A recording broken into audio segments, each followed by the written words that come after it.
Hello guys, welcome to my channel. ഇന്ന് നമുക്ക് restaurant ടേസ്റ്റിൽ നല്ലൊരു ബീഫ് ബിരിയാണി റെഡിയാക്കിയെടുക്കാം.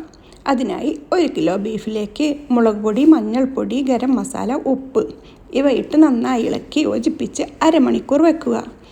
ശേഷം കുക്കറിലേക്കിട്ട് ഒരു വലിയ ഉള്ളി അരിഞ്ഞതും ഇട്ട് 1/2 കപ്പ് വെള്ളവും ഒഴിച്ച് കറി ലീഫും ഇട്ട് നന്നായി മിക്സ് ചെയ്ത് അടച്ചു വെച്ച് വേവിക്കുക. 3-4 വിസിലായാൽ ഫ്ലെയിം ഓഫ് ചെയ്യുക. പിന്നീട് കുക്കർ തുറന്ന് ഇളക്കി ഗ്രേവി തിക്കാവുന്നത് വരെ കുക്ക് ചെയ്തെടുക്കുക. 3/4 വേവായ ശേഷം തീ ഓഫ് ചെയ്യുക. ഇഞ്ചി, വെളുത്തുള്ളി, ചെറിയ ഉള്ളി, പച്ചമുളക് ഇവ ചതച്ചെടുക്കുക. വേറൊരു പോട്ടെടുത്ത് കുറച്ച് ഓയിൽ, ഗീ ഇവയൊഴിച്ച് ഹോൾ ഗരം മസാലയും 2 ഒനിയൻ ഇട്ട് വഴറ്റിയെടുക്കുക. പിന്നീട് ഈ ചതച്ച് വെച്ച ഇഞ്ചി, വെളുത്തുള്ളി പേസ്റ്റ്, വലിയ ജീരകം ഒക്കെ ഇട്ട് ആ പേസ്റ്റ് ഇതിലേക്കിട്ട് നന്നായി ഇളക്കി യോജിപ്പിക്കുക. പിന്നീട് 2 ടൊമാറ്റോ കട്ട് ചെയ്തും കൂടി ഇതിലേക്ക് ഇട്ട് കൊടുക്കുക. പുതിന, മല്ലിയില ഇവയും ഇട്ട് നന്നായി ഇളക്കി യോജിപ്പിക്കുക. ഇത് കുക്കറിലെ ബീഫിലേക്ക് ഇട്ട് കൊടുത്ത് നന്നായി ഇളക്കുക.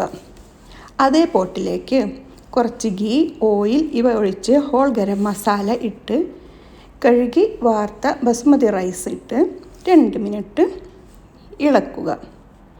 പിന്നീട് തിളച്ച വെള്ളം ഒഴിച്ചു കൊടുക്കുക. 1 കപ്പ് റൈസിന് 1.5 കപ്പ് വെള്ളം. അതിനുശേഷം കുറച്ച് ഉപ്പും പുതിന, മല്ലിയില ഇവയും ഇട്ട് മൂടി വെച്ച് വേവിക്കുക. റൈസ് 3/4 വേവായ ശേഷം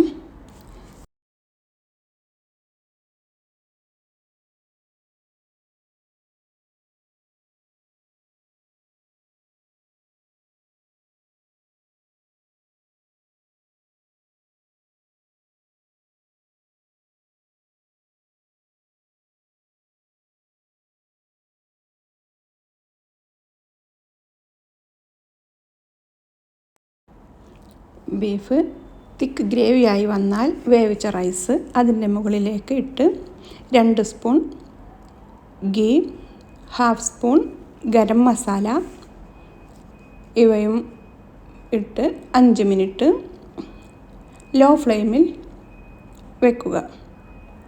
പിന്നീട് തീ ഓഫ് ചെയ്യാവുന്നതാണ്.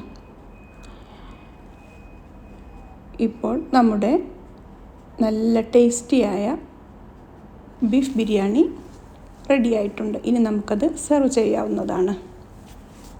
നിങ്ങളും ഇങ്ങനെ ഒന്ന് ഉണ്ടാക്കി നോക്കൂ. ചാനൽ സബ്സ്ക്രൈബ് ചെയ്യാൻ മറക്കല്ലേ. നിങ്ങൾക്ക് വീഡിയോ ഇഷ്ടമാവുകയാണെങ്കിൽ ഒരു ലൈക്കും കമൻറ്റും ഷെയറും ചെയ്യാൻ മറക്കല്ലേ. ഇതുപോലെയുള്ള ഈസി ആൻഡ് ടേസ്റ്റി സിമ്പിൾ റെസിപ്പികൾക്കായി ചാനൽ ഫോളോ ചെയ്യാൻ മറക്കല്ലേ. Thank you for watching. By.